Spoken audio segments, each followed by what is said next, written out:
रहता है 30 के ऊपर बहुत मुश्किल से कभी कभी जाता है, 30 डिग्री सेंटीग्रेड के ऊपर। तो वहां temperature -20 degree centigrade, -30 degree centigrade, -40 degree centigrade, तो खाना बहुत जल्दी खराब होगा।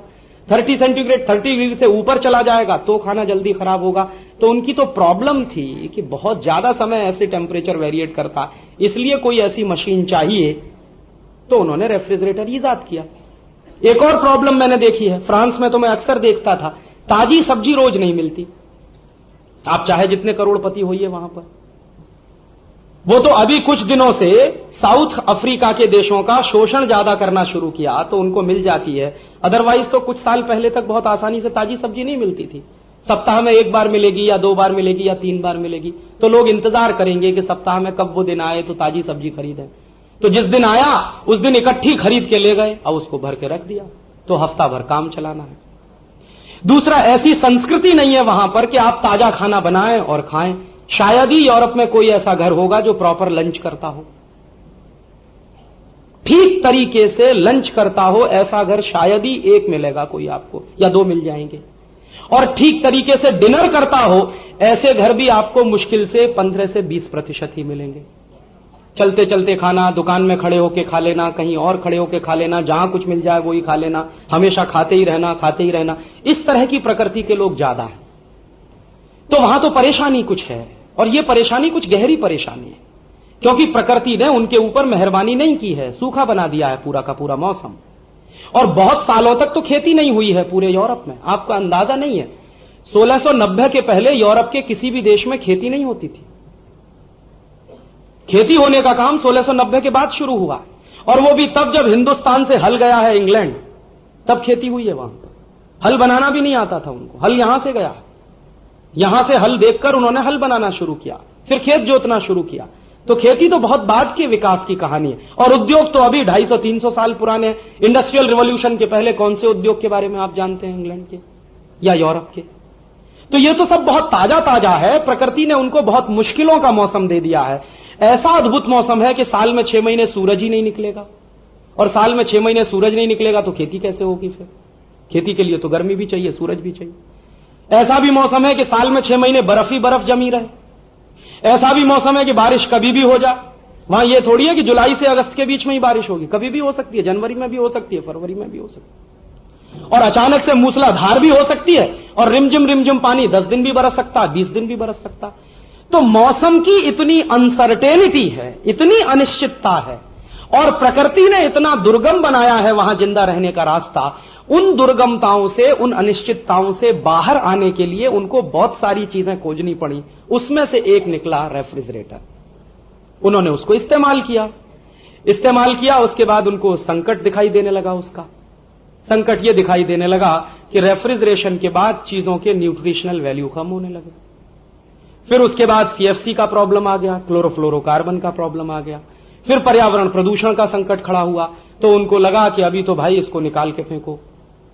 और अमेरिकन लोगों में, खासकर यूरोपियन लोगों में, एक बड़ी बुरी आदत पड़ गई है फ्रिज आने के बाद, हमेशा ठंडा पानी पीना। पानी में भी बर्फ डाल डाल के पीना, आइस क्यूब्स डाल डाल के पीना। और आप जानते हैं जितना ज्यादा ठंडा पानी पिएंगे कॉन्स्टिपेशन उतना ही ज्यादा होगा। यूरोप का हर व्यक्ति कॉन्स्टिपेशन का मरीज, सामान्य रूप से आप सर्वे करा लीजिए। अमेरिका में उससे भी जबरदस्त कॉन्स्टिपेशन। मैं तो अद्भुत आश्चर्य करता था, यूरोप में मेरे जिन दोस्तों को देखता था, 2-2, 3-3, 4-4 दिन टॉयलेट नहीं जाते, इतना कॉन्स्टिपेशन।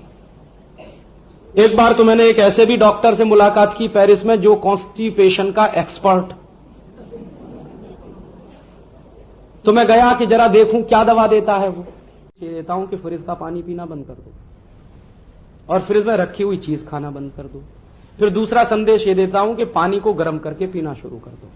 मैंने कहा फिर क्या होता है कि 15 दिन के बाद आके कहता है कि कॉन्स्टिपेशन ठीक हो गया। मैंने कहा फीस कितनी लेते हैं? तो डॉलर में हिसाब मैंने लगाया, स्विस फ्रांक की एक अलग करेंसी है, लेकिन डॉलर के हिसाब से $250 लेता, सिर्फ ये बताने के लिए कि गर्म पानी पियो और फ्रिज में रखी हुई चीज मत खाओ। तो मैंने कहा आप क्या डॉक्टर हैं?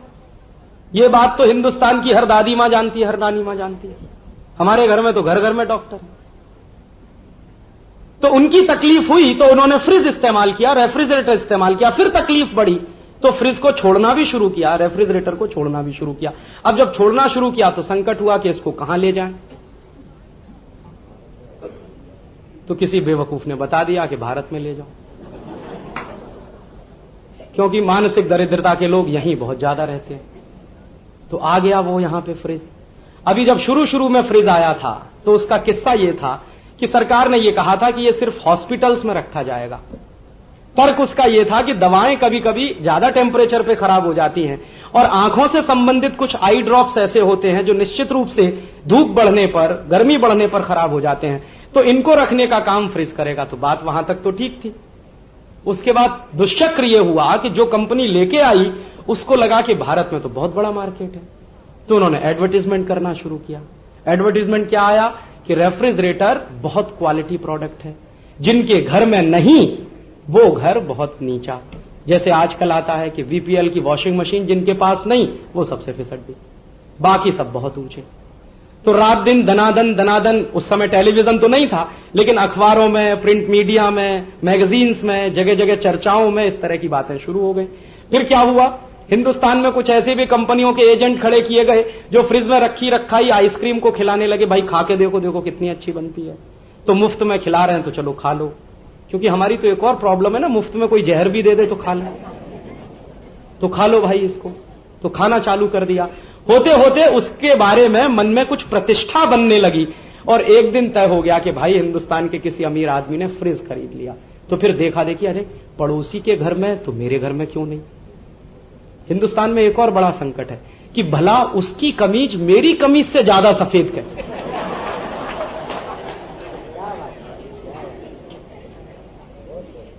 पूरा देश इसी में बर्बाद हुआ कि भला उसकी कमीज मेरी कमीज से ज्यादा सफेद कैसे। फंस गए चक्कर में कि अभी उनके घर में तो मेरे घर में क्यों नहीं। और उसके तरीके क्या हैं? उसके तरीके ये हैं कि एक दो बार उसमें से जमी हुई बर्फ ले आए तो फिर कह रहे बार बार जाने में शर्म आती है, क्यों नहीं अपने घर में ले लेते। मैं मेरे घर का किस्सा सुना रहा हूं आपको, ये किसी और के घर। मेरी मां कह रही है मेरे पिताजी से रोज पड़ोसी के घर में जाना पड़ता है बर्फ लेने के लिए, आप क्यों नहीं ले लेते इसको।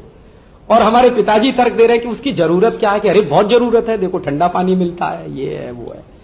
अब उसमें ठंडा पानी बाकी सब बातें माइनस है। जो मैंने मार्क किया मेरी मां को वो ये कि पड़ोसी के घर में है, हमारे घर में। और आप तो इतने बड़े ऑफिसर हैं, वो तो आपके ऑफिस में क्लर्क जैसा है, और आप नहीं लेंगे तो फिर क्या हो जाएगा और कैसे हो जाएगा। तो आ गया सत्यानाशी हमारे। अब जब आ गया तो हमको ये नहीं मालूम कि उसको हैंडल कैसे करें।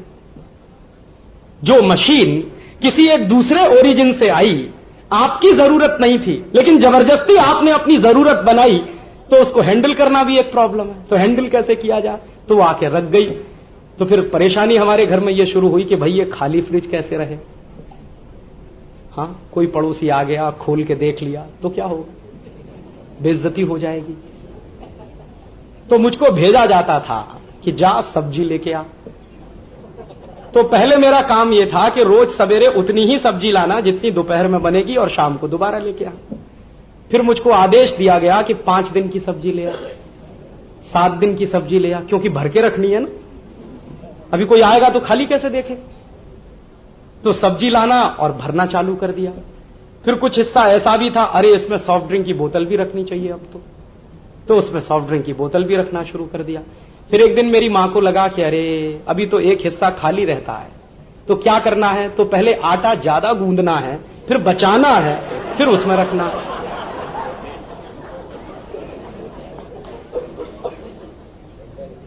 हां, पहले आटा उतना ही गूंदा जाता था जितना खाने के लिए जरूरी था, फिर जबरदस्ती ज्यादा गूंदा जाने लगा और बचा के रखा जाने लगा। एक दिन मैंने प्रश्न पूछा कि इसकी जरूरत, उन्होंने कहा बार बार गूंदने में तकलीफ होती है, तू करके देख। तो मैं भाई चुप हो गया। मैंने कहा मुझे तो आता नहीं, अभी मां ने कह दिया कि तू करके देख, तो मामला तो उल्टा हो गया। तो मैं तो चुपचाप देखता रहा, लेकिन ऑब्जर्व करता रहा कि ये हो क्या रहा है हमारे घर। फिर ऐसा भी होने लगा कि हमारे घर में कोई अतिथि आया तो मैं माटले से पानी, अरे माटले से पानी ले ले। तो मैंने कहा माटले का पानी ठंडा तो, कि नहीं नहीं अभी फ्रिज में से निकाल के ले। तो मैंने फ्रिज में से बोतल निकाली, गिलास में डाली। अरे बेवकूफ, बोतल को गिलास में क्यों लेना, बोतल लेके जा सीधे। क्यों भाई, ताकि पता चले कि हमारे घर में फ्रिज है।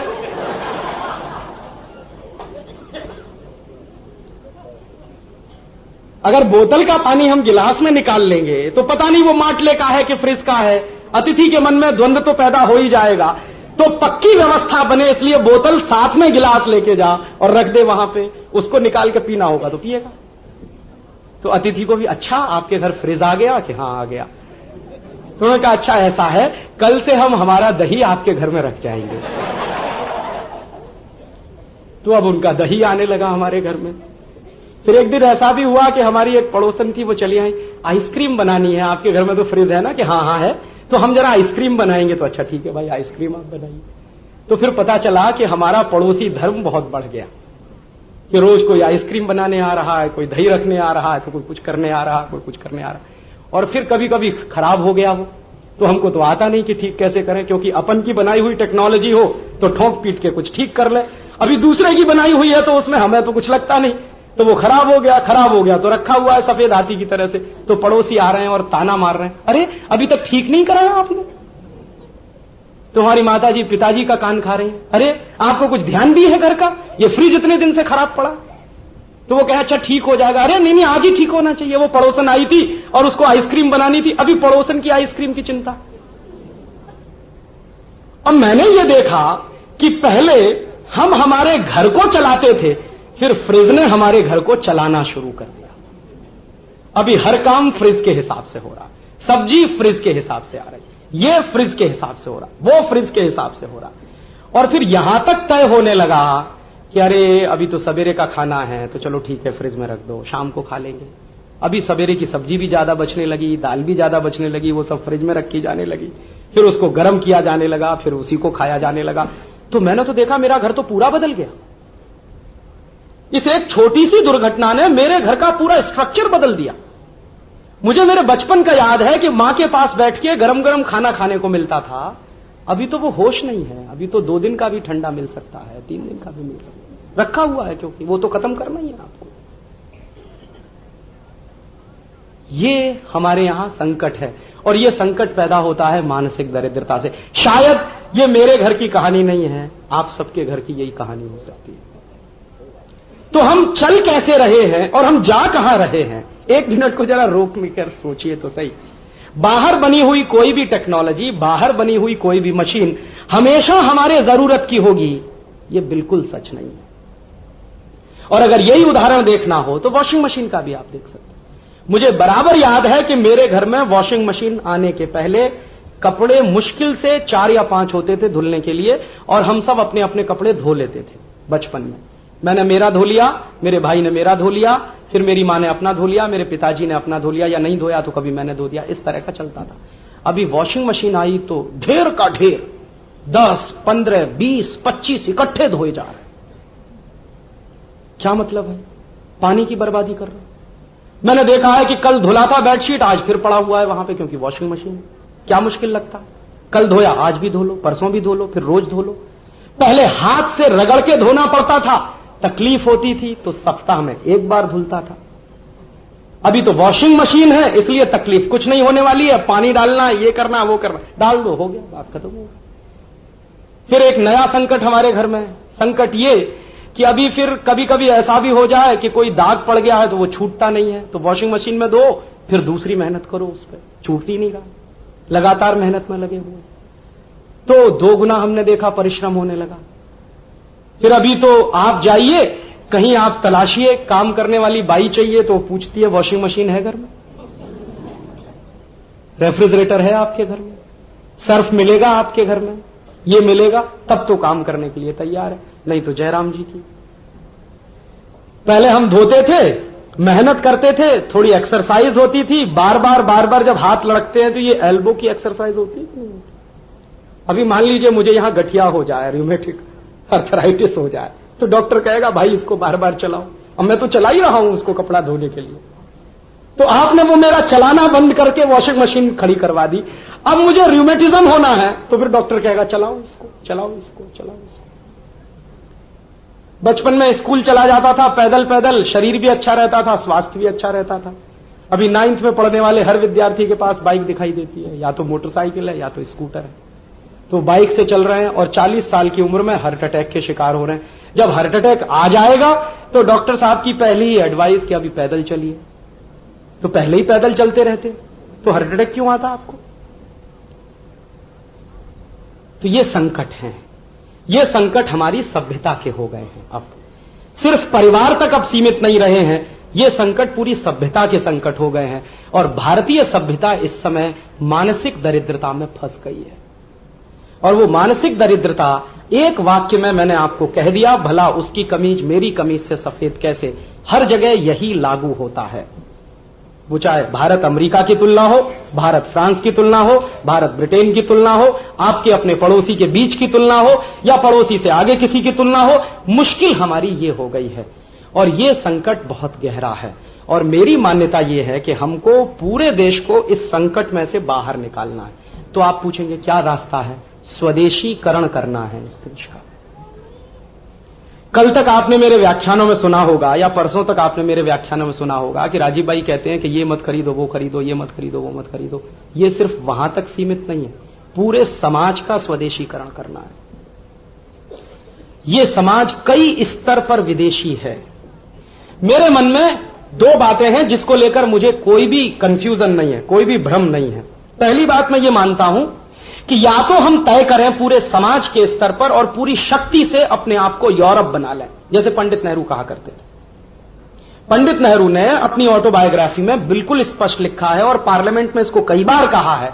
उनसे जब जब पूछा गया कि भारत को लेकर आपके मन का सपना क्या है, हमेशा कहते थे कि भारत को यूरोप बनाना। भारत को भारत बनाने की बात कभी नहीं की, भारत को यूरोप बनाना। तो मान लीजिए पंडित नेहरू का ये जो सपना है वो हम सब अपना सपना बना लें और पूरी ताकत के साथ इस भारत को यूरोप बना दें। आप थोड़ी देर जरा कल्पना करिए कि अगर भारत को आप यूरोप बनाना चाहें तो आप बना पाएंगे क्या? ये इतना असंभव काम है जैसे आप एवरेस्ट को खोदने की कोशिश करें, बहुत ही असंभव काम। भारत को यूरोप तो आप नहीं ही बना पाएंगे। हां, भारत को अधकचरा जरूर बना देंगे, आधा यूरोप आधा भारत, या आधा अमेरिका आधा भारत। हम सब उसी में से निकले हुए हैं। ये जो हमारा देश का मिडिल क्लास है या अपर मिडिल क्लास है, ये आधा यूरोप है आधा भारत है। आधा यूरोप और आधा भारत ये खिचड़ी बन गया है। न तो सभ्यता और परंपरा में यूरोपियन हो पा रहा है और न सभ्यता और परंपरा में भारतीय हो पा रहा है। जैसे आप इसके उदाहरण समझने की कोशिश करें, आधे यूरोप और आधे अमेरिकी हम कैसे? आपने सुने हैं इस देश में नाम होते हैं पिंपल, डिंपल, पिंकी, टिंकू। हां, जरा बताइए क्या मतलब है टिंकू का? कोई बताए कि इसका मतलब ये है? ये आधा यूरोप आधा भारत होने की निशानी। और आप अपने आप को ऑब्जर्व करिए, आप आधे भारत और आधे यूरोपीय कैसे हैं? जैसे उदाहरण के लिए हिंदुस्तान में बचपन से हर एक मां बाप का, खासकर अपर मिडिल क्लास के मां बाप का, मेजॉरिटी में एक सपना है कि उनका बच्चा अंग्रेजी में पढ़े, कॉन्वेंट में पढ़े। तो कॉन्वेंट में और अंग्रेजी में पढ़ाने के लिए कुछ भी करने को तैयार है। मैंने तो इस देश में ऐसे मां बाप देखे हैं जिनके बच्चे अभी पैदा होने वाले हैं लेकिन रजिस्ट्रेशन हो चुका है, कॉन्वेंट में पहुंचाना है अपने बच्चे को, अंग्रेजी में पहुंचाना। मेरा अपना एक दोस्त है, उसके आधे यूरोप और आधा अमेरिकी होने का निशानी आपको बता रहा हूं। अहमदाबाद में रहता, 3.5 साल का उसका एक बेटा है, उसको कॉन्वेंट में भर्ती करा दिया उसने इस साल से। अभी मैं गया अहमदाबाद तो मुझे पता चला कि उसका बेटा कॉन्वेंट में जाने लगा। तो मैं देखता हूं कि सवेरे ही सवेरे पति पत्नी दोनों उठते हैं और मार पीट के उसको उठाते हैं, 3.5 साल का बच्चा। क्योंकि बस आएगी 6 बजे, तो 6 बजे अगर बस आएगी तो बच्चे को 5 बजे तो उठाना ही पड़ेगा। अब आप जानते हैं कि बच्चे को सबसे गहरी नींद आती है 3 बजे से लेकर 5, 5:30 बजे के बीच में। ये सबसे गहरी नींद का समय है। उसी समय मार पीट के दोनों उसको उठाते हैं। अब बेचारा रोते रोते उठता है, फिर ठूस ठूस के उसको डबल रोटी खिलाते।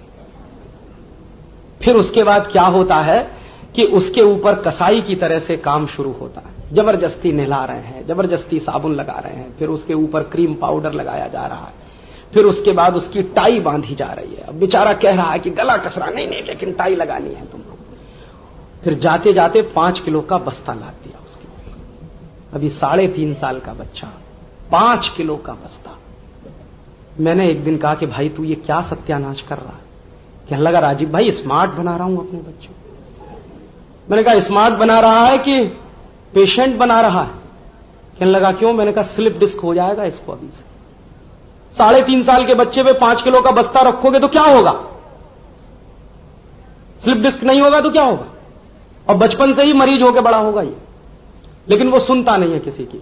और जब सब लाद लूद के बस आ गई, पौ पौ हॉर्न बजाया, दोनों मम्मी पापा ने उसको घर से बाहर ठेला। अभी वो रो रहा है नहीं जाऊंगा, लेकिन नहीं तुमको जाना। और जबरदस्ती दोनों गए और बस में फेंक आए। उसके बाद बड़े रिलीफ कि देखो चलो दोपहर तक की फुर्सत तो हो गई।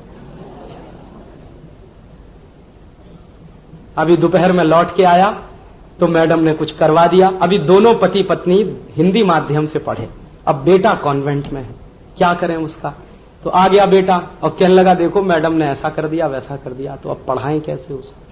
तो ट्यूटर चाहिए, क्योंकि मैडम ने होमवर्क दिया है। तो होमवर्क लेके आ गया घर में। अभी वो तो समझते नहीं है, तो एक नया ट्यूटर रख लिया। स्कूल का होमवर्क कराने के लिए ट्यूटर रख लिया। अभी ट्यूटर ऐसा सत्यानाशी कि वो अपना होमवर्क देके चला गया।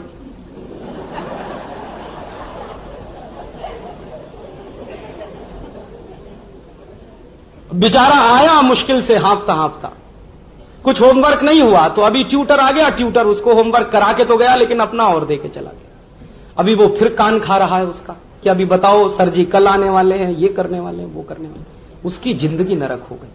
एक दिन मैं जब गया, मैंने कहा भाई तू ये क्या अत्याचार कर रहा? कहने लगा स्मार्ट बना रहा हूं। मैंने कि स्मार्टनेस की निशानी क्या है? तो क्या कहा उसने सबसे पहले कि देख राजीव अभी कितना अच्छा लगता है ये। मैंने कहा क्यों? पहले नहीं लगता था। अभी देखो टाई लगाता है। तो टाई लगाना माने स्मार्टनेस की निशानी। तो मैंने उससे पूछा कि तुझको मालूम है टाई क्यों लगाते?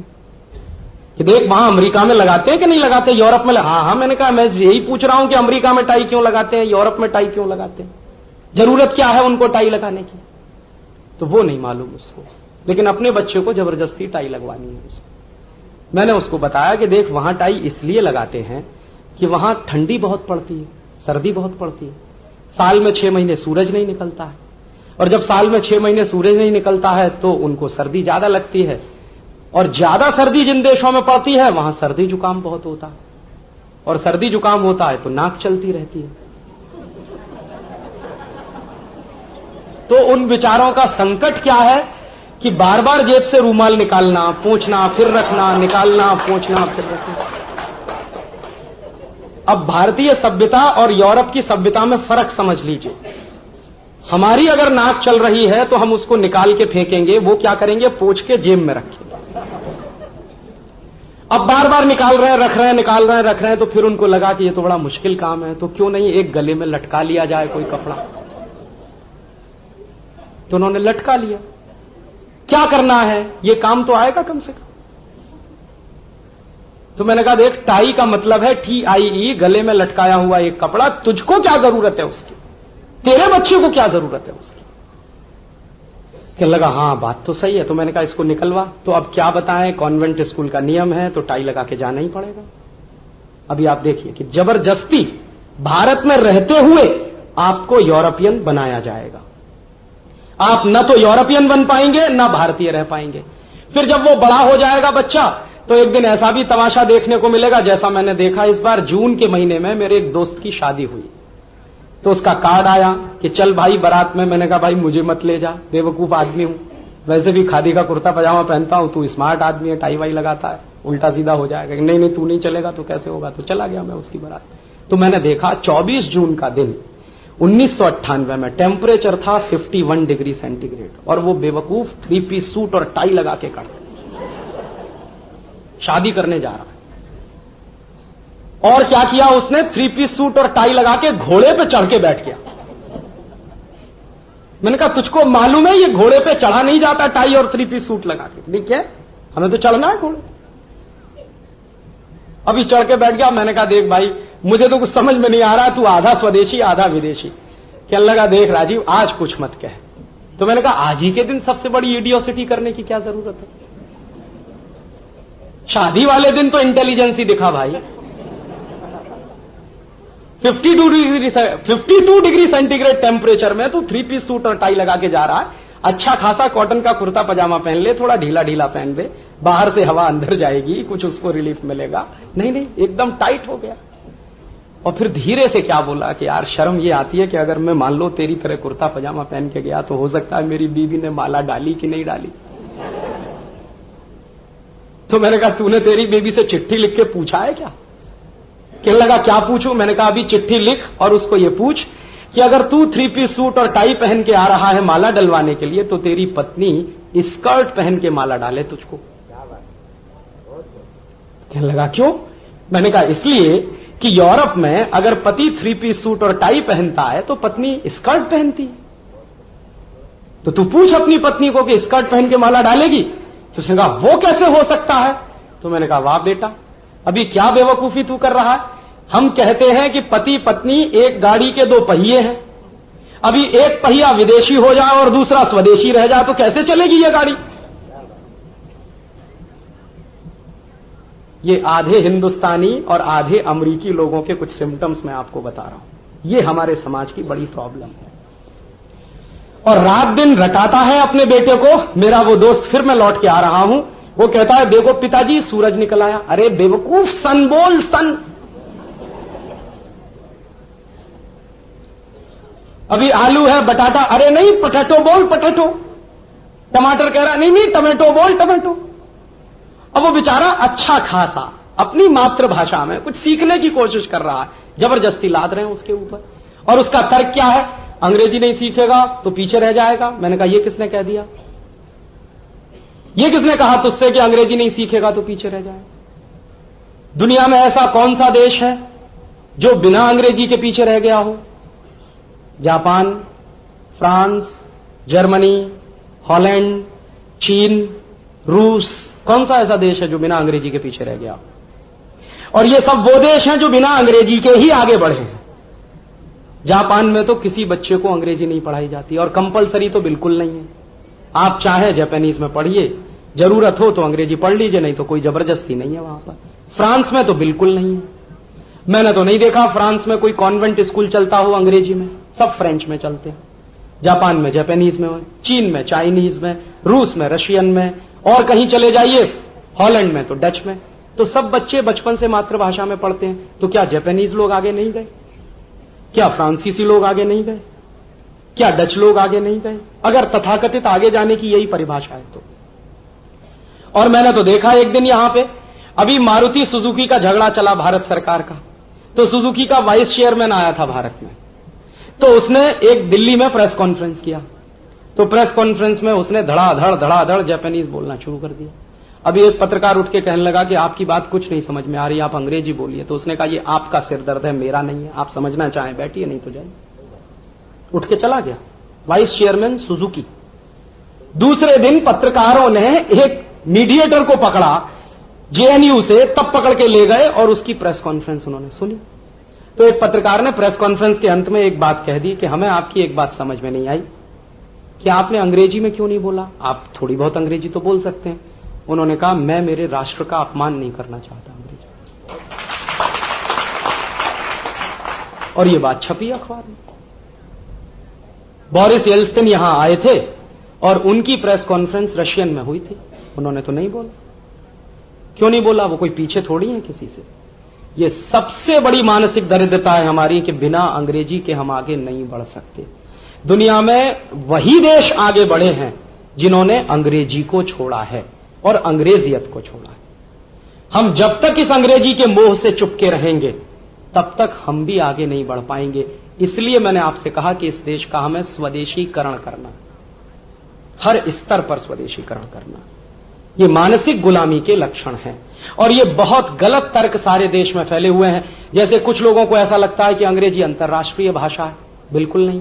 किसने कहा? दुनिया में 200 देश हैं, उनमें से 180 देशों में अंग्रेजी नहीं बोली जाती, तो अंतर्राष्ट्रीय कैसे होगा? कुछ लोगों को ऐसा लगता है अंग्रेजी बहुत अच्छी बात है, बहुत समृद्धशाली भाषा है। अंग्रेजी में शब्दों की बहुत कमी है। अगर French, German, Dutch, Italian, Latin इनके शब्द माइनस कर दिए जाएं तो अंग्रेजी में मूल रूप से सिर्फ 12,000 शब्द हैं। और भारत की सबसे छोटी भाषा है मलयालम, उसमें 18,000 शब्द हैं। मलयालम अंग्रेजी से 6000 ज्यादा शब्द रखती है। मराठी भाषा में इस समय करीब 48,000 शब्द हैं। बहुत सारे तो चलन के बाहर हो गए हैं, कुल मिला के 48। अंग्रेजी से 4 गुनी बड़ी है। गुजराती में लगभग 40,000 शब्द हैं। हिंदी में लगभग 72,000 शब्द हैं। संस्कृत में 1,50,000 शब्द। संस्कृत दुनिया की सारी भाषाओं की माता जी है। बिना संस्कृत के दुनिया में कोई भाषा नहीं विकसित हुई है। उदाहरण आपको दूं, अंग्रेजी में एक शब्द है काऊ। कहां से आया? गऊ से आया। संस्कृत में शब्द है गऊ, उसका बना है काऊ। अंग्रेजी में एक शब्द है क्यूरिकुलम। गुरुकुलम से आया। गुरुकुलम माने गुरुकुल में पढ़ाया जाने वाला शास्त्र या पाठ्यक्रम। तो अक्सर गा का का हुआ है, तो गऊ का काऊ हो गया, गुरुकुलम का क्यूरिकुलम हो गया। रशिया कहां से आया? ऋषि से आया। रशिया नाम का शब्द ही ऋषि से निकला। और अगर आप लिस्ट बनाते जाएं और मैं बोलता चला जाऊं तो 3-1 घंटे इसी में लग जाएंगे। और आजकल मैं बहुत एक इंटरेस्टिंग ये काम कर रहा हूं, कुछ कंपैरिजन कर रहा हूं दूसरी भाषाओं का अपनी संस्कृत के साथ, और समझ में आ रहा है कि हर भाषा संस्कृत से निकली है। तो हम क्यों परेशान हैं दूसरी भाषाओं के पीछे? हम क्यों नहीं हमारी मातृभाषा संस्कृत को सीखें? और अभी दुनिया भर के वैज्ञानिकों ने यह भी सिद्ध कर दिया है कि जितना ज्ञान संस्कृत में पड़ा हुआ है शायद किसी भाषा में नहीं। अभी तो कोशिश चल रही है, कुछ दिन के बाद संस्कृत का सॉफ्टवेयर बनने जा रहा है और कंप्यूटर भी काम करेंगे। और जो वैज्ञानिक इस मिशन में काम कर रहे हैं जर्मनी के, उनका यह कहना है कि यह अंग्रेजी से ज्यादा अच्छा होगा, ज्यादा वैज्ञानिक है। इतने सारे शास्त्र हमारे देश के संस्कृत में पड़े हुए हैं जिनका ज्ञान हमको नहीं है क्योंकि भाषा नहीं आती है। और संस्कृत से ही मिलती जुलती एक भाषा रही है प्राकृत।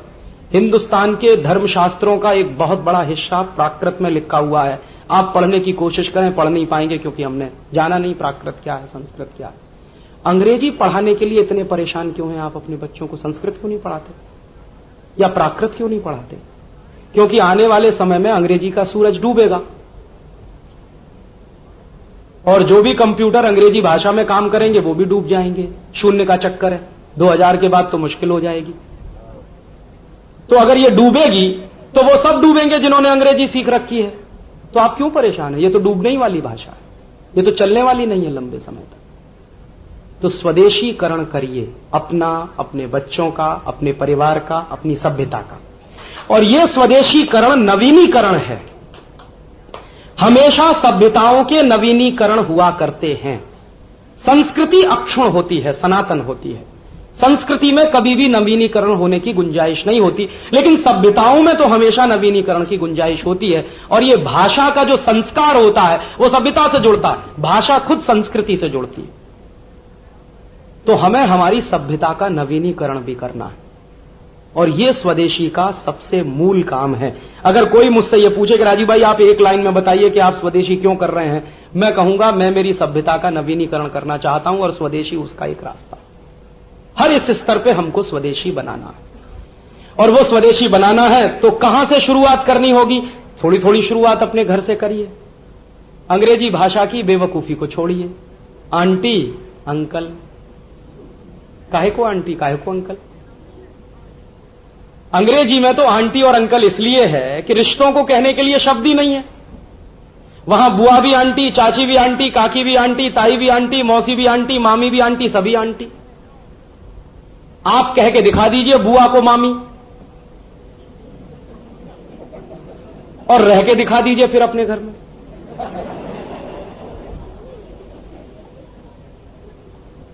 आप कह के दिखा दीजिए मौसी को काकी, फिर रह के दिखा दीजिए इस पर। अंग्रेज कह सकते हैं क्योंकि रिश्तों की गर्माहट क्या होती है ये उनको अंदाज नहीं है, इसलिए आंटी है। काका भी अंकल, ताऊ भी अंकल, मौसा भी अंकल, फूफा भी अंकल, मामा भी अंकल, मामा के मामा भी अंकल, सभी अंकल। यहां तो संभव नहीं है। काका मौसा नहीं हो सकते, मौसा मामा नहीं हो सकते। हर एक का अपना एक निश्चित रिश्ता है। तो काहे को सिखा रहे हैं अपने बच्चों को कि बोल अंकल आए हैं? काहे को आए अंकल, काका आए हैं? या कुछ आए हैं, अंकल क्यों आए हैं, आंटी क्यों आए हैं, तो छोड़िए ये अंकल और आंटी, और अंकल और आंटी आप छोड़िए, अपने बच्चों से छोड़वाइए। और मैंने जैसे आपसे कहा कि ये पिंकल, डिंपल, टिंकू, ये और वो, ये नाम रखना छोड़िए, फालतू के नाम है। इतने अच्छे अच्छे नाम भारतीय संस्कृति में, राम है, कृष्ण है, शिव है, राम गोविंद है, एक साथ दो दो भगवान, राम और गोविंद दोनों एक साथ मिल जाएं, ये कौन सी संस्कृति में संभव है, ये यहां संभव है। तो काहे को परेशान है बेवकूफी के नाम, और ऐसे नाम जिनका कोई अर्थ नहीं है, ये रखना बंद करिए, और अपने घरों के भी रखना बंद करिए इस तरह से। तो माने स्वदेशी होना शुरू करिए। ये स्वदेशी होना माने सभ्यता के नवीनीकरण का काम है। तो आप स्वदेशी होना शुरू करिए, और ये स्वदेशी होना अपने परिवार से, अपने समाज से, अपनी सभ्यता से सबसे आसानी से हो सकता है। तो आप होइए, अपने बच्चों को कॉन्वेंट में भेजना भी बंद करिए। आप पूछेंगे क्यों? इसलिए कि यूरोप में कॉन्वेंट स्कूल इसलिए चलाए जाते हैं, बहुत कम लोग जानते हैं कि ये कॉन्वेंट का मतलब क्या होता है। यूरोप में किसी आदमी से आप पूछिए कॉन्वेंट का माने लावारिस बच्चों का स्कूल, ये उसकी परिभाषा है। लावारिस बच्चे कौन? जिनके मां का पता नहीं, जिनके बाप का पता नहीं, जिनके परिवार का पता नहीं। और यूरोप में सबसे ज्यादा इसी तरह के बच्चे हैं।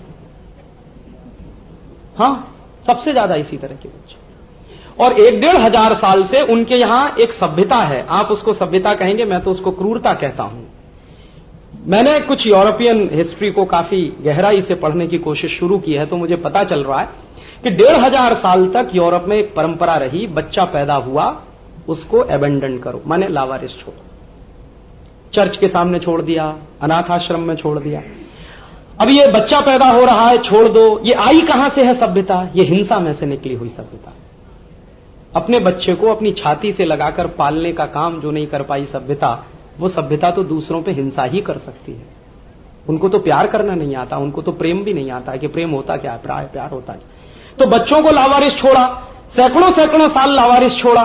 तो वो लावारिस छूटे हुए बच्चों के लिए कोई स्कूल की जरूरत है तो कॉन्वेंट स्कूल आए। आपने कभी गंभीरता से सोचा है कि कॉन्वेंट स्कूल में फादर क्यों होते हैं, सिस्टर क्यों होती है, मदर क्यों होती है? क्योंकि उन बेचारे लावारिस बच्चों को अपने असली फादर, असली मदर, असली सिस्टर का पता नहीं है। इसलिए वहां रखकर उनको एक प्राकृतिक एहसास कराने की कोशिश की जाती है कि ये फादर हैं, ये मदर है, ये सिस्टर है। तो उन बच्चों के लिए तो ठीक है जो लावारिस हैं, उनको मालूम नहीं फादर क्या है, मदर क्या है। हमारे बच्चे तो हमारे घर में पिता के साथ, मां के साथ, बुआ के साथ, चाची के साथ, सबके साथ रहते हैं। हमारे बच्चे कैसे हो सकते हैं उस व्यवस्था में? और अगर आपके बच्चे जा रहे हैं कॉन्वेंट में, तो आप अपने बच्चों के साथ क्या कर रहे हैं आपको मालूम है? हमारी भारतीय संस्कृति में किसी बेटे की 2 माताएं तो हो सकती हैं, 2 पिता कभी नहीं होते। भगवान कृष्ण की 2 माताएं थीं, देवकी और यशोदा। भगवान राम की 3 थीं, कौशल्या, केकई, सुमित्रा। और तीनों अपने को राम तीनों को अपनी मां मानते थे। किस्सा कुछ इस तरह का है कि वो प्रसाद बांटा था किसी एक ऋषि ने। दशरथ को संतान नहीं थी, तो किसी ऋषि की पूजा की थी, तो प्रसाद बांटा था।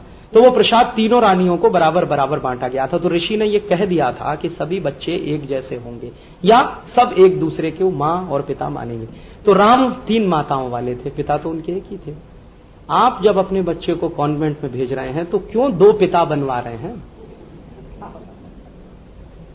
एक तो आप हैं घर में, दूसरे स्कूल में है फादर। काहे के लिए? इतना विदेशीकरण तो मत करिए अपने बच्चों का, इतना तो विदेशी मत बनाइए उनको, इतना अत्याचार तो मत करिए उनके ऊपर।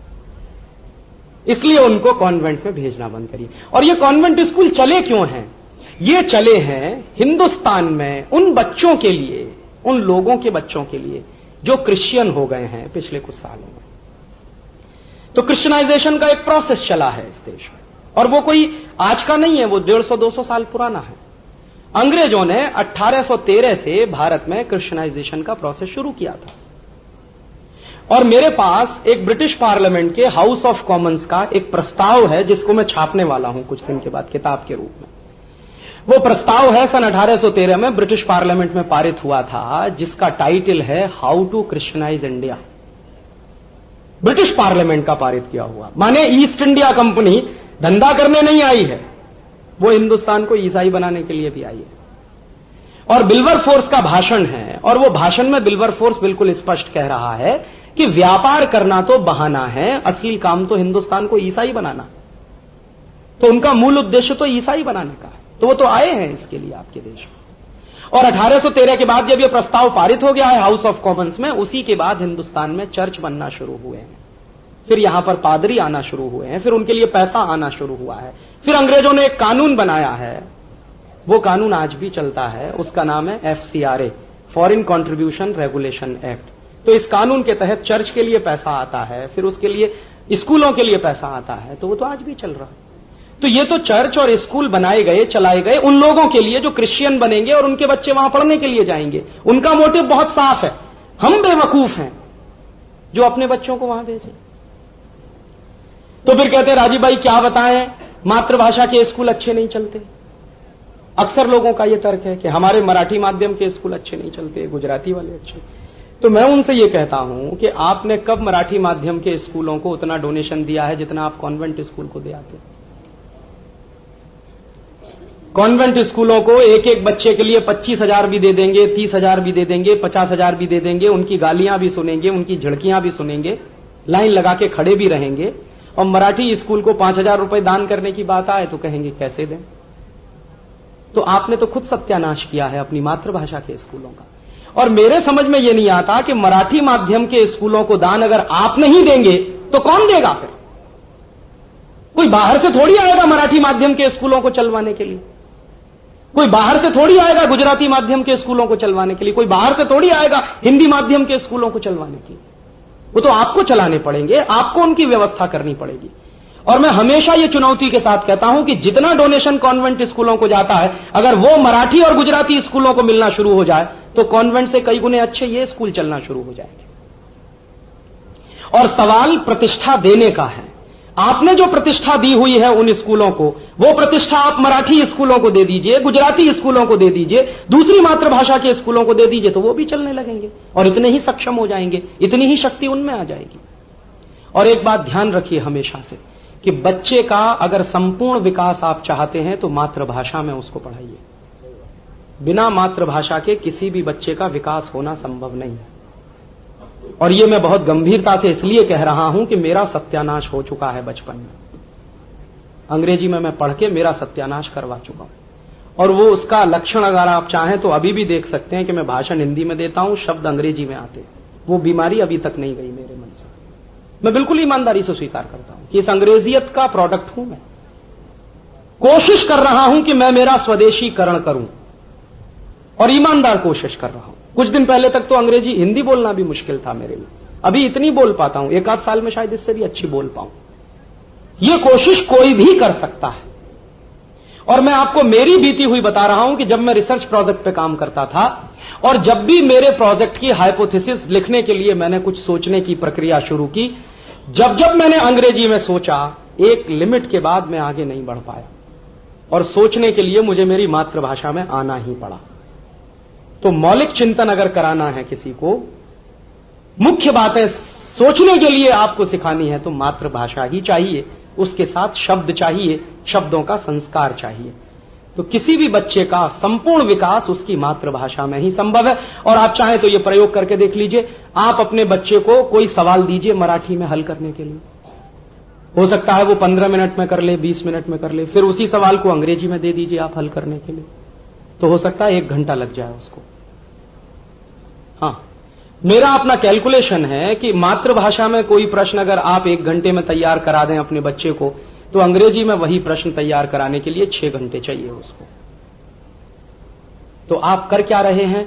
अपने बच्चे को अंग्रेजियत में डालकर उसके जीवन का 6 गुना समय बर्बाद कर रहे हैं। और मैंने गंभीरता से यह भी दावा करना शुरू किया है कि हमारे यहां जो इंजीनियरिंग की पढ़ाई है, जो कुछ मैंने पढ़ी, या मेडिकल साइंस की पढ़ाई है, या चार्टर्ड अकाउंटेंसी की पढ़ाई है, अगर ये मातृभाषा में शुरू हो जाए तो कोई भी विद्यार्थी मुश्किल से 2-2.5 साल में इंजीनियर हो जाएगा। कोई भी चार्टर्ड अकाउंटेंट मुश्किल से 2-2.5 साल में चार्टर्ड अकाउंटेंट हो जाएगा। 3 साल से ज्यादा लगने वाला नहीं है।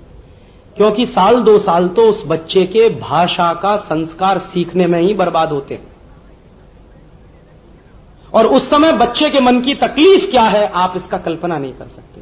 मैंने किया है। और ये जो कॉन्वेंटियन या अंग्रेजियत का सिस्टम जो आपके बच्चों को पढ़ा रहा है और सिखा रहा है, उसके बारे में भी मैं आपसे गंभीरता से कह दूं कि जो कुछ आपके बच्चे पढ़ रहे हैं, सीख रहे हैं, उसका 90% उनके जीवन में कभी काम नहीं आएगा, जैसे मेरे जीवन में नहीं आया। मैं पढ़ता था तो मुझको मार मार के पढ़ाया जाता था, x + y whole square is equal to x square plus 2xy plus y square, x minus y whole square is equal to x square minus 2xy plus y square. इसमें हमेशा गड़बड़ होती थी, प्लस का माइनस, माइनस का plus, plus का minus, minus. तो पिटाई होती थी, क्लास में खड़ा कर दिया जाता था, हाथ खड़े करो, मुर्गा बन जाओ, ये करो वो करो। एक दिन मुझको इतना परेशान किया मेरे मैथ्स के टीचर ने, मुझे लगा कि अभी सब छोड़कर इसी पे लग जाऊं। तो मैंने रटना चालू कर दिया, x + y whole square, x minus y whole square, exercise करना शुरू कर दिया, घंटों घंटों, दिन दिन, महीने महीने। और इतनी मेहनत के साथ मैंने जो तैयार किया x + y whole square, x minus y whole square, आज मुझे मालूम नहीं कि मैं उन दोनों का करूं क्या अपने जीवन।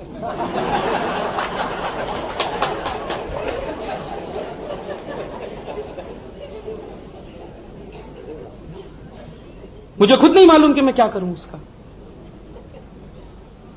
तो जो मेरे जीवन में आज तक काम नहीं आया वो मुझे पढ़ाया क्यों गया फिर? मेरा एक ही प्रश्न है। हिंदुस्तान के शिक्षाविदों से, हिंदुस्तान के शिक्षा नीति निर्माताओं से मैं ये प्रश्न कर रहा हूं और मैं उनको कटघरे में खड़ा करना चाहता हूं कि जो मेरे जीवन में कभी काम नहीं आया वो आपने मुझे क्यों पढ़ाया? इसी तरह से x minus y whole cube, x minus x plus y whole cube, पता नहीं क्या क्या क्या क्या क्या क्या सब पढ़ाते थे। और इसके विपरीत एक बार मुझे याद है मेरे बचपन का, मेरी दादी मां ने मुझको एक पहाड़ा सिखाया था। मेरी दादी मां कोई यूनिवर्सिटी में नहीं गई आज तक, उसके पास कोई डिग्री नहीं, लेकिन उसने मुझको पढ़ाया 1, सवाया, 1.5 गुना, 2.5 गुना, 3 गुना, 3.5 गुना, 4 गुना, 5 गुना, ये सब पढ़ाया। और वो मेरे जीवन में रोज काम में आता है। मैं बाजी खरीदने जाऊं तब काम में आता है, मैं दुकान पे जाऊं तब काम में आता है, मैं विदेश चला जाऊं तब भी काम में आता है, क्योंकि टिकट खरीदनी है, तुरंत हिसाब लगाना पड़ता है, वो रोज मेरे काम में आता है। लेकिन मेरे पीएचडी होल्डर अध्यापकों ने जो कुछ पढ़ाया वो मेरे जीवन में आज तक कभी काम में नहीं आया।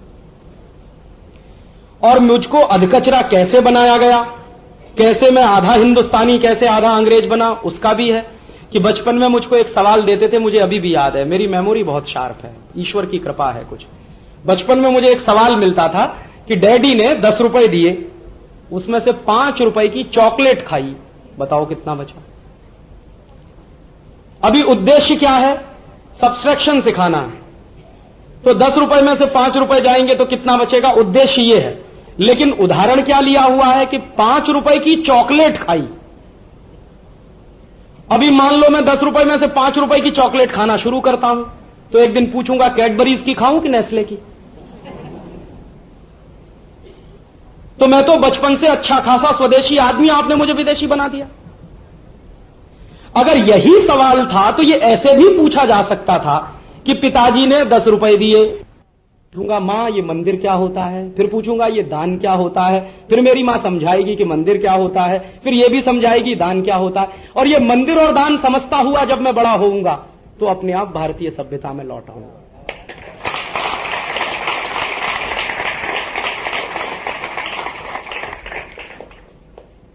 तो मुझको तो बचपन से विदेशी बनाया गया। मुझे मॉरल साइंस की एक किताब पढ़ाई जाती थी, उसका पहला ही चैप्टर होता था कि सवेरे सवेरे उठिए और मम्मी डैडी को गुड मॉर्निंग कहिए। एक बार मेरा झगड़ा भी हुआ मेरे अध्यापक से और उसकी मुझे पिटाई हुई, और आज भी याद है, डस्टर से मारा था मुझको मेरे अध्यापक ने, वो जो डस्टर होता ना उससे मारा था, हाथ सूज गया था। तो क्यों मारा था? मैंने पूछा कि गुड मॉर्निंग क्यों कहें, नमस्ते क्यों नहीं कहें, नमस्कार क्यों नहीं कहें? तो उन्होंने कहा नहीं गुड मॉर्निंग ही कहनी है। तो मैंने कहा आप मुझे बता दीजिए कि क्यों कहना, फिर मैं कहूंगा। वो नहीं बता पाया कि क्यों कहना। बहुत साल के बाद जब मैं यूरोप गया तो मुझे पता चला कि गुड मॉर्निंग क्यों कहना चाहिए। वहां साल में 6 महीने धूप नहीं निकलती, सूरज नहीं निकलता साल में 6 महीने, कभी कभी धूप निकलती है, कभी कभी सूरज निकलता है। तो जिस दिन धूप निकली या सूरज निकला वो सुबह वहां बहुत अच्छी मानी जाती है। तो हर आदमी दूसरे को कहता है कि may I wish you to have a good morning, माने मैं प्रार्थना करता हूं कि आपकी सुबह बहुत अच्छी हो, ताकि आपको सूरज दिखाई दे, धूप दिखाई दे। भारत में तो every morning is good morning. आज सूरज निकला है, कल भी निकलेगा, परसों भी निकलेगा, 3 महीने बाद भी निकलेगा, 30 साल बाद भी निकलेगा। तो यहां गुड मॉर्निंग क्यों कहूं मैं? लेकिन वो इसलिए कहलवाया जा रहा है कि मैं बचपन से विदेशी हो जाऊं। मेरे किताब में एक चैप्टर होता था यू एंड योर फैमिली, तो उसमें क्या था, मॉम है, डैड है। फिर मुझे बहुत आश्चर्य हुआ, मम्मी डैडी से मॉम डैड तक पहुंच गया वो। और यहां फिर गर्व की बात हो गई, मॉम बोल, डैड बोल। अभी बेचारा आई बोल रहा है, पिताजी बोल रहा है, नहीं नहीं मम्मी बोल, नहीं नहीं डैडी बोल, और डैडी से डैड तक। डैड माने DEAD, मरा हुआ। और मम्मी माने इजिप्ट में जो मर जाते हैं उनको मम्मी कहते हैं। तो पिताजी भी मार डाले मैंने और माताजी भी मार डाली और कह रहे हैं बच्चा स्मार्ट है।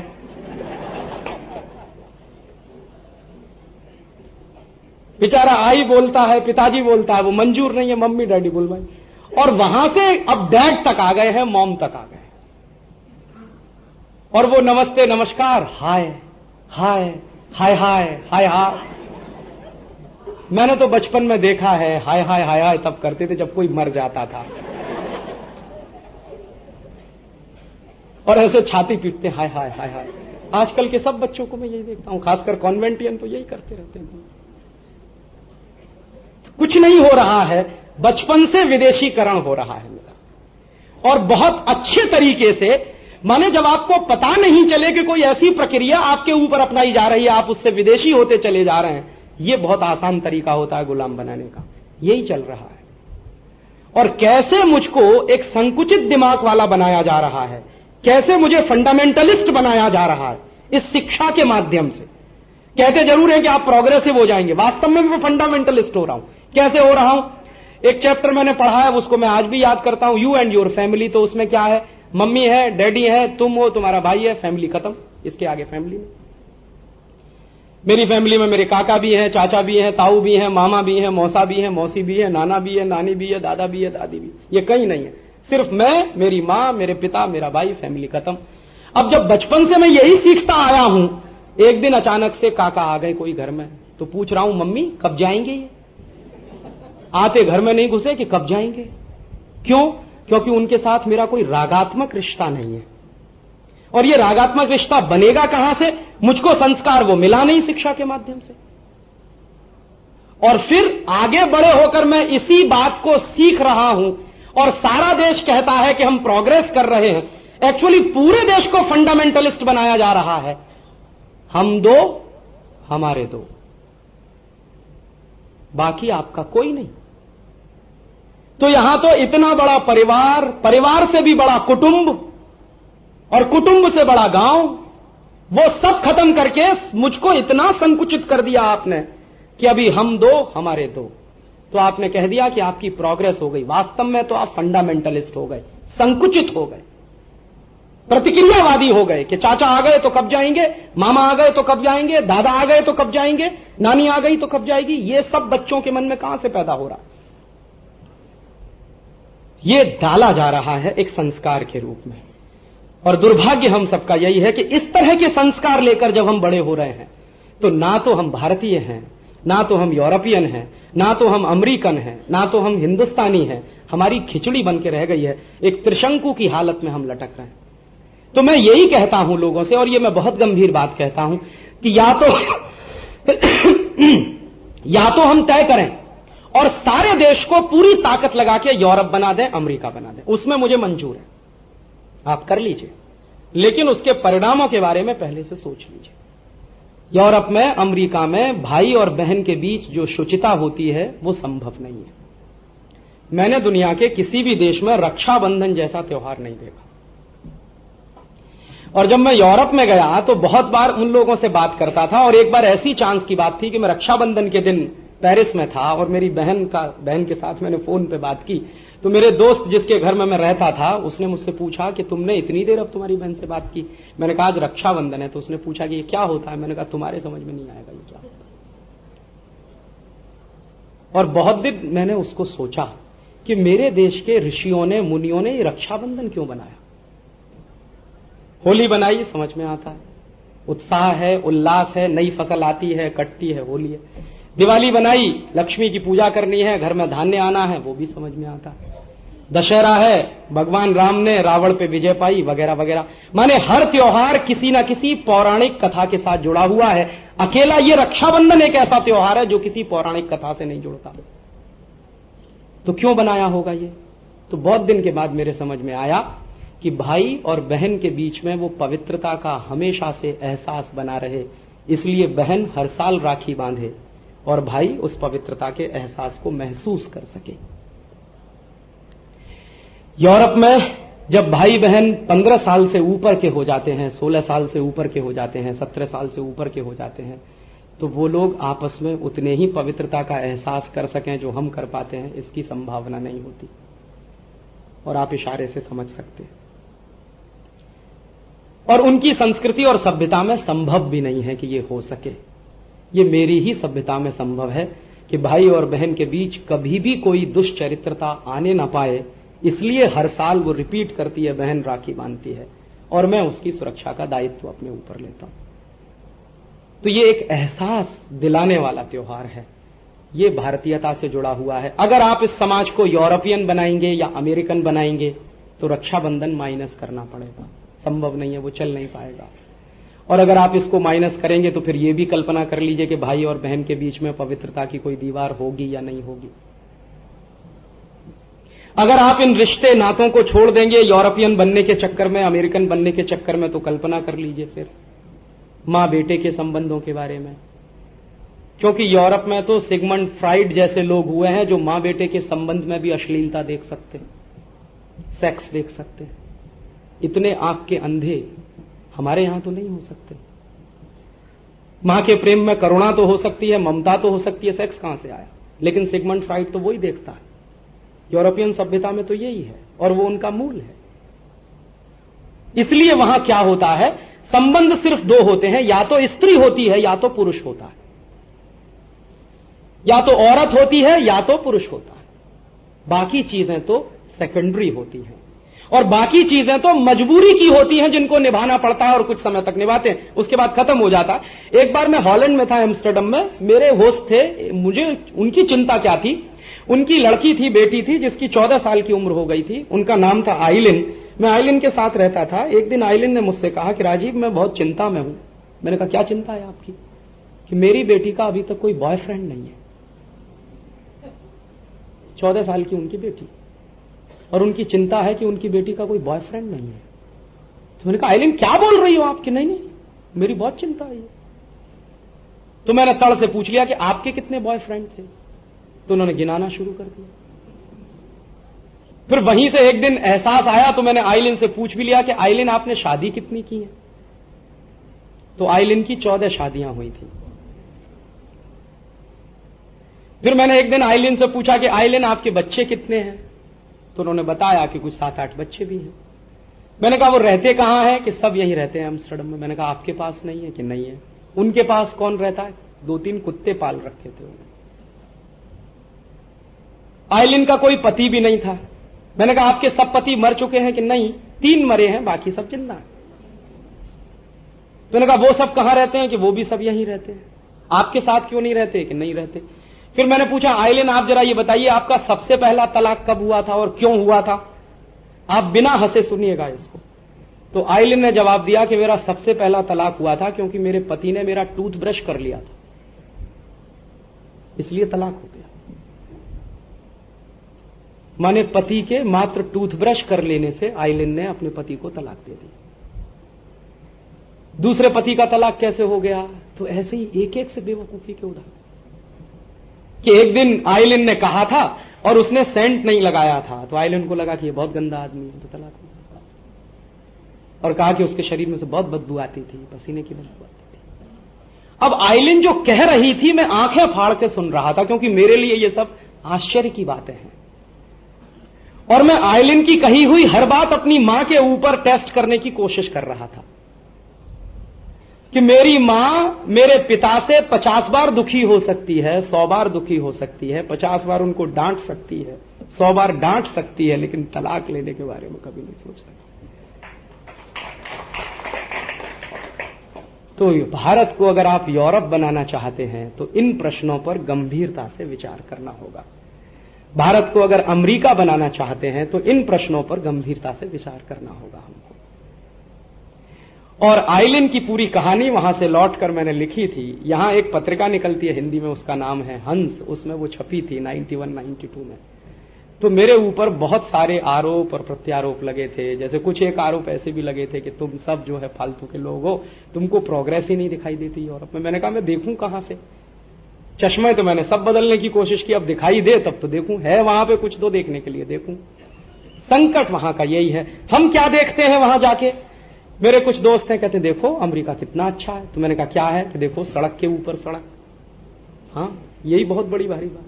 एक सड़क, उसके ऊपर सड़क, फिर उसके ऊपर सड़क, तो 3-3 सड़क, तो 4-4 सड़क। देखो कितनी चौड़ी चौड़ी सड़क, कितनी लंबी लंबी सड़क, कहीं गड्ढा नहीं है, कहीं कुछ नहीं है, कहीं कुछ नहीं है। देखो कितनी अच्छी सड़क, 150 किलोमीटर की स्पीड से ले जाओ, 200 किलोमीटर की स्पीड से ले जाओ, 300 किलोमीटर की स्पीड से ले जाओ। फिर उससे ज्यादा पूछिए कि भाई जरा ये बताओ इस सड़क पे बलात्कार कितने होते हैं, तो आपकी रूह कांप जाएगी अगर आप उनके आंकड़े सुनेंगे तो। न्यूयॉर्क अमेरिका का हार्ट माना जाता है। न्यूयॉर्क का हार्ट माना जाता है एक इलाका, हालांकि अमेरिकी उसको स्वीकार नहीं करते। मैं कहता हूं हार्लेम। अमेरिका देखना हो तो हार्लेम में जाइए पहले, तब आपको दिखाई देगा कि अमेरिका का असली चेहरा क्या है।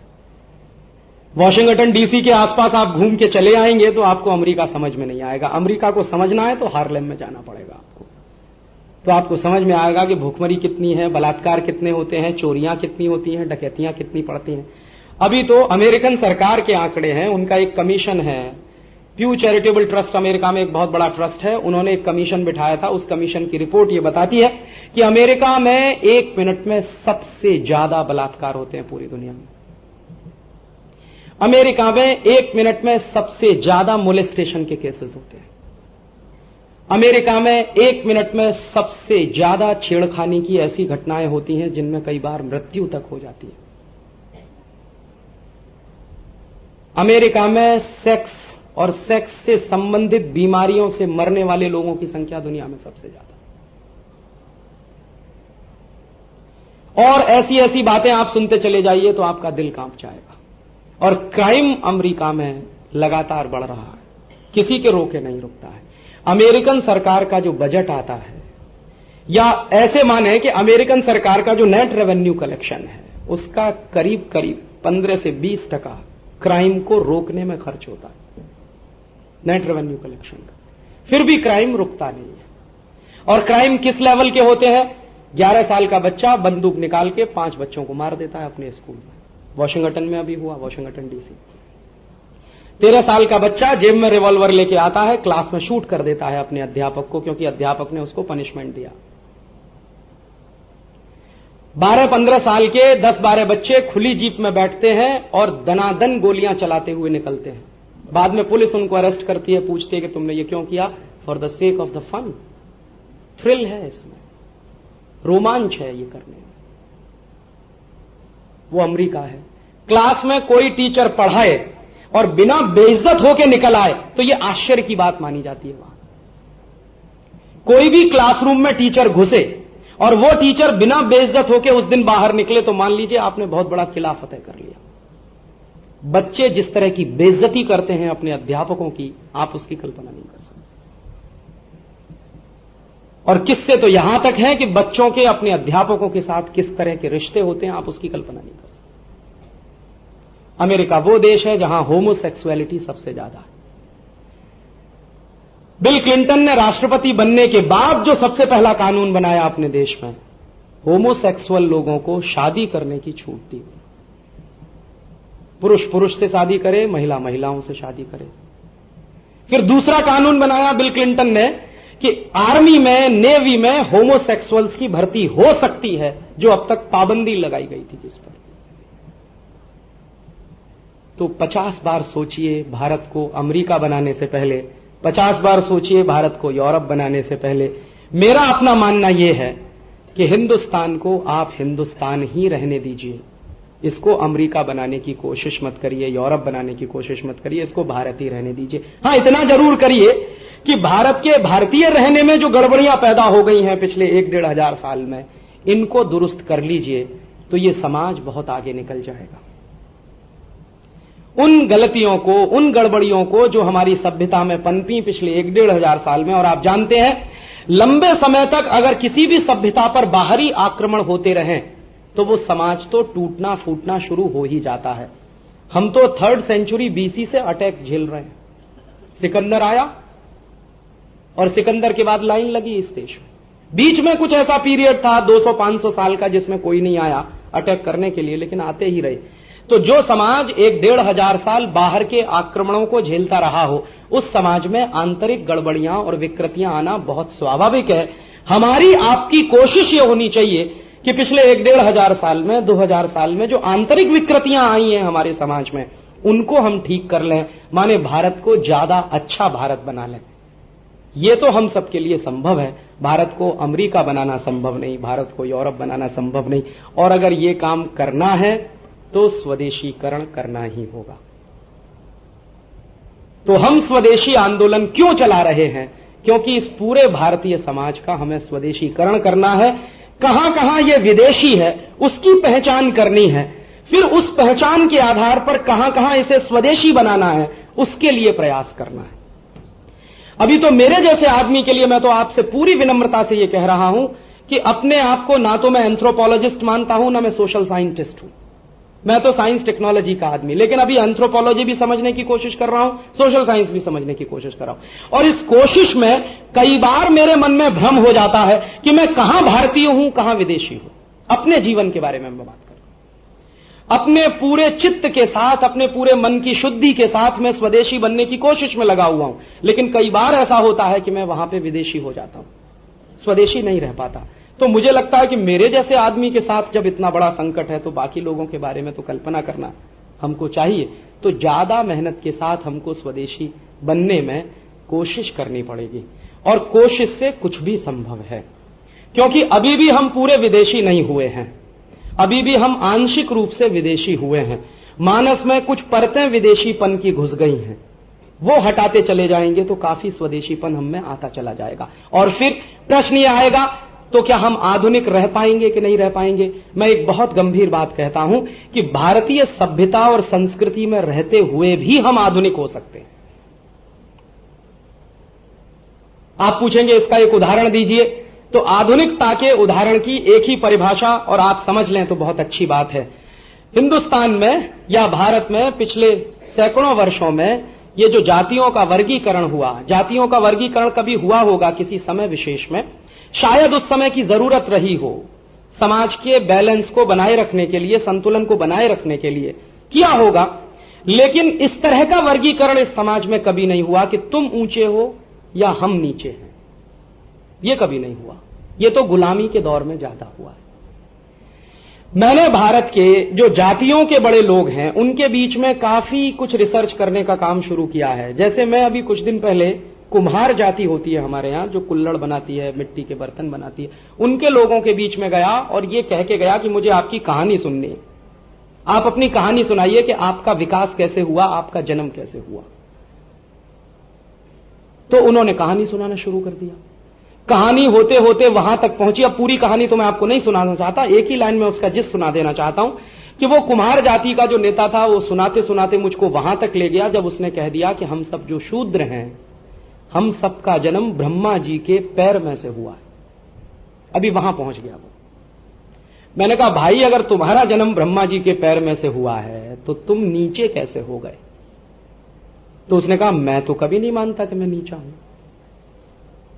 तो फिर प्रश्न आया कि दूसरे लोगों ने तुमको नीचा कैसे बना दिया? तो उसने कहा वो सवाल मुझे नहीं मालूम, लेकिन मैंने जो महसूस किया कि वो अपनी मान्यता में अपने को नीचा नहीं मानता है। वो कहता मैं तो ब्रह्मा जी के पैर से पैदा हुआ। ऐसे ही इन लोगों से मैंने एक बार कहानी सुनी, क्षत्रिय लोगों से, तो उन्होंने कह दिया हम ब्रह्मा जी के हाथों से पैदा हुए। फिर वैश्य लोगों के एक बार समाज में मैं गया तो वो एक बहुत पुराने सज्जन ने कहा कि हम ब्रह्मा जी के शरीर के बीच के हिस्से में से आए हैं, माने चेस्ट और चेस्ट के आसपास। और ब्राह्मणों के पास गया तो उन्होंने कहा हम ब्रह्मा जी के सिर में से पैदा हुए हैं। अभी मैंने सबसे एक ही बात पूछी कि सब ब्रह्मा जी में से ही पैदा क्यों हुए? कोई ब्रह्मा जी के पैर में से, कोई ब्रह्मा जी के हाथ में से, कोई ब्रह्मा जी के शरीर के बीच के हिस्से में से, कोई सिर में से। तो बाद में मुझे इसका जवाब खुद मिल गया, और जवाब यह मिला कि शरीर का कोई भी हिस्सा तो नीचा नहीं है और कोई भी हिस्सा तो ऊंचा नहीं है। पैर भी उतना ही महत्वपूर्ण है जितना सिर है, हाथ भी उतने ही महत्वपूर्ण है जितना मेरे शरीर का दूसरा हिस्सा है। और इनमें से किसी हिस्से को काट के अलग कर दिया जाए तो शरीर की कल्पना नहीं हो सकती है। तो माने इन जातियों ने अपने आप को कभी नीचा माना नहीं। कोई ब्रह्मा जी के पैर से, कोई ब्रह्मा जी के हाथ से, कोई ब्रह्मा जी के शरीर से, कोई ब्रह्मा जी के सिर से। तो फिर प्रश्न आता है कि ये फिर ऊंच नीच कहां से आई? मेरी मान्यता यह है कि इस ऊंच नीच को बढ़ावा देने में काफी बड़ी भूमिका पुर्तगालियों की, फ्रांसीसियों की, डच लोगों की, अंग्रेजों की रही है। जैसे अक्सर मैं एक उदाहरण देता हूं, दक्षिण भारत में एक जाति है, उसका नाम है पेरियार। आज पेरियार शूद्र माने जाते हैं। 200 साल पहले तक पेरियार दक्षिण भारत की सबसे ऊंची जाति थी। क्यों? इसलिए कि पेरियार लोग मंदिर बनाया करते थे। जो आर्किटेक्ट आपको दक्षिण भारत के मंदिरों का दिखाई देता है वो सब पेरियार लोगों का बनाया हुआ है। और क्या गजब का आर्किटेक्ट है उन लोगों का। मैंने तो दक्षिण भारत के कुछ मंदिर तो ऐसे अद्भुत देखे कि एक मंदिर में आप खड़े हो जाइए, आप चिल्लाइए, बाजू वाला आपकी आवाज नहीं सुन पाएगा। एक कदम हटके चिल्लाइए तो 3 किलोमीटर तक आवाज जाएगी।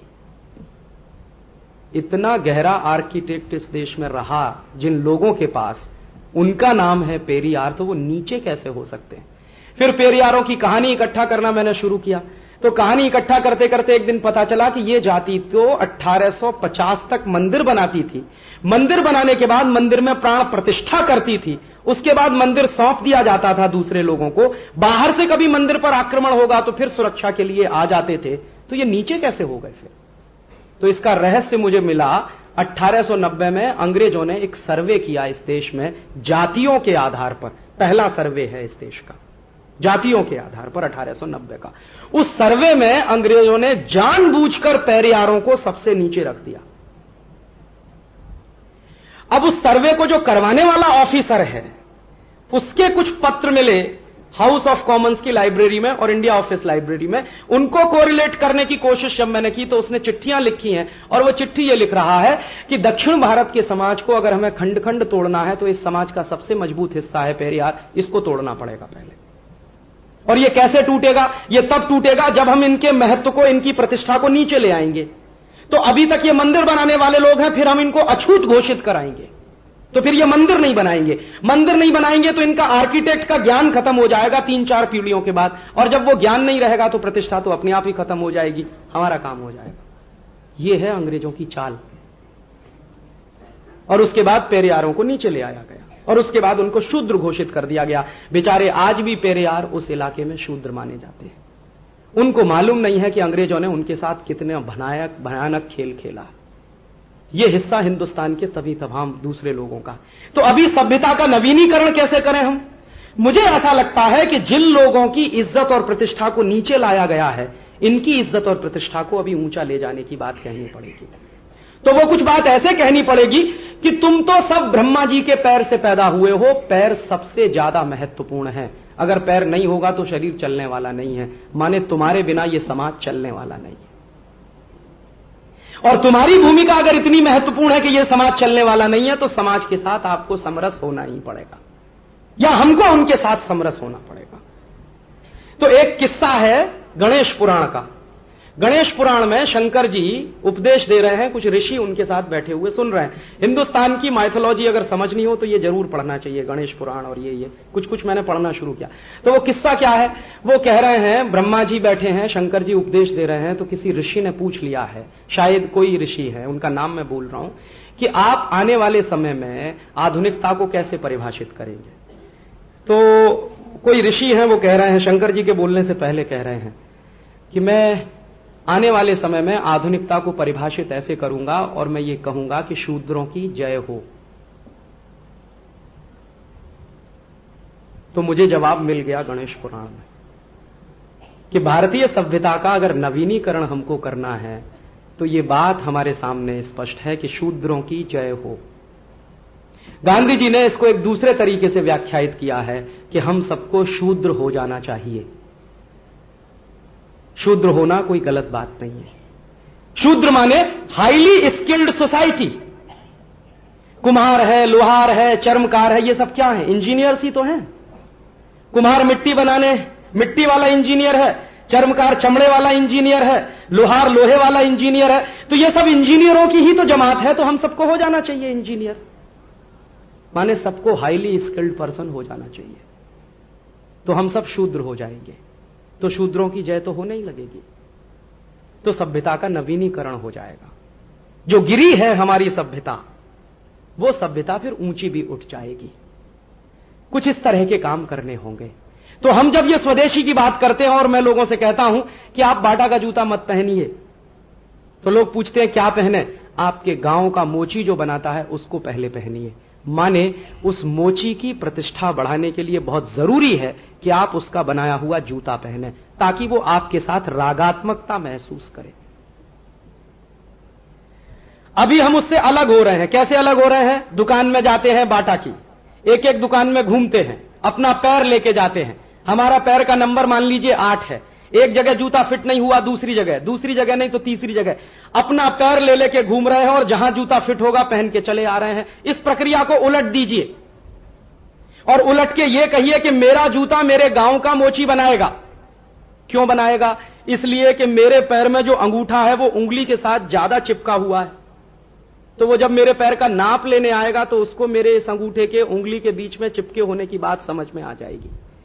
तो जूते का जब वो डिजाइन बनाएगा तो वो ध्यान में रखकर बनाएगा कि मेरे अंगूठे को तकलीफ नहीं होनी चाहिए। ये बाटा में समझ में नहीं आने वाला, वहीं आएगा।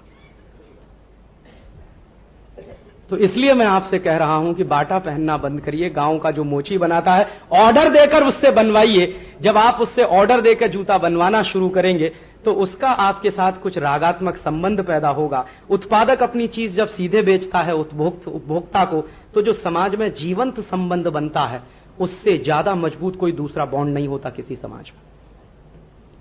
मैं जब आपसे कहता हूं कि lux, life boy, Liril, Rexona मत खरीदिए, आपके गांव में अगर कुछ साबुन बन रहा है तो उसको खरीद लीजिए। और साबुन अगर नहीं बनता है तो किसान बेसन पैदा करते हैं, चना पैदा करते हैं, उसको इस्तेमाल कर लीजिए साबुन के रूप में।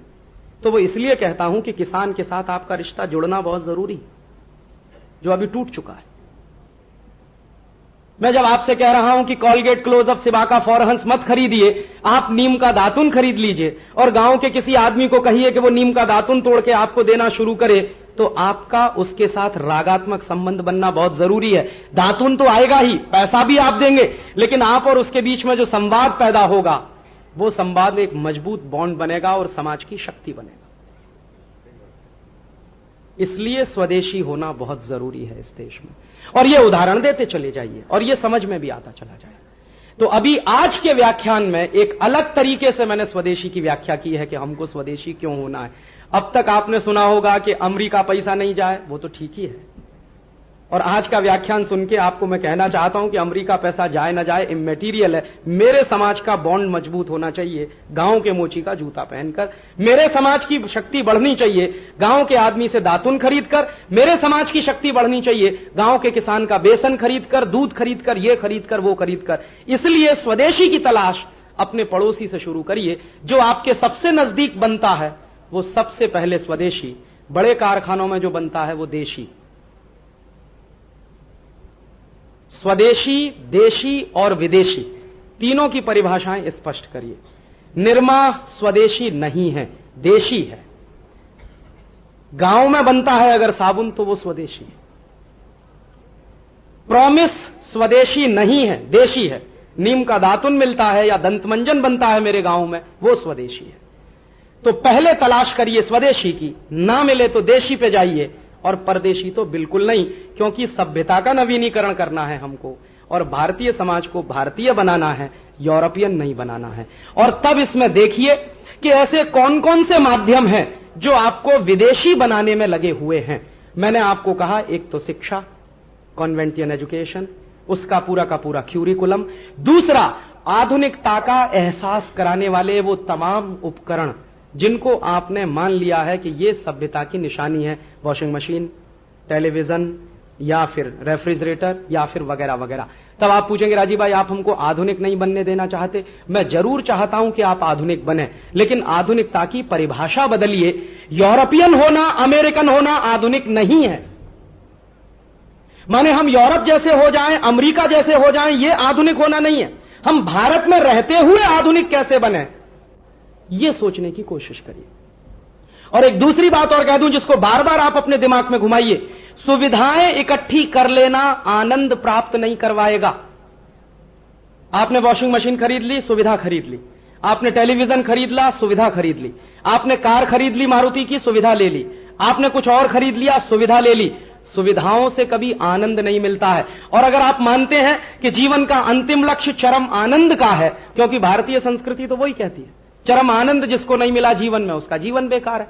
अब वो चरम आनंद की अनुभूति मीरा की तरह अगर करना चाहे तो भगवान कृष्ण की भक्ति में मिल सकती है, कबीर की तरह करना चाहे तो कोई दूसरे तरीके से मिल सकती है, रैदास की तरह करना चाहे किसी तीसरे तरीके से मिल सकती है। ये सब चरम आनंद की अनुभूति करने में ही पागल हुए लोग थे। तो चरम आनंद अगर आपको भी महसूस करना है तो जान लीजिए सुविधाओं से चरम आनंद नहीं मिलने वाला। चरम आनंद मन की खुशी से मिलता है, उत्साह से मिलता है। और आप करके देख लीजिए, किसी गरीब को भोजन खिलाने के बाद जो मन को संतोष मिलेगा वो टेलीविजन की फिल्म देखने के बाद नहीं मिलने वाला। घर में बैठकर भगवान का भजन और कीर्तन करने से जो आपको सुख मिलेगा वो चोली के पीछे क्या है गाने से नहीं मिलने वाला। सुख तलाशिए, आनंद तलाशिए, कहां मिलता है तो वो आपको पता चलेगा कि कृति में मिलता है, क्रियाओं में मिलता है। बहुत अच्छा भजन बनाइए, गाइए, देखिए क्या आनंद मिलता है। और आप अकेले मत गाइए, परिवार के साथ बैठकर गाइए, देखिए क्या आनंद मिलता है। मराठी की कोई अच्छी कहानी पढ़िए, अपने बच्चों को सुनाइए, देखिए क्या आनंद मिलता है। संभव हो तो वायलिन बजाना सीख लिए और बजाइए, देखिए क्या आनंद मिलता है।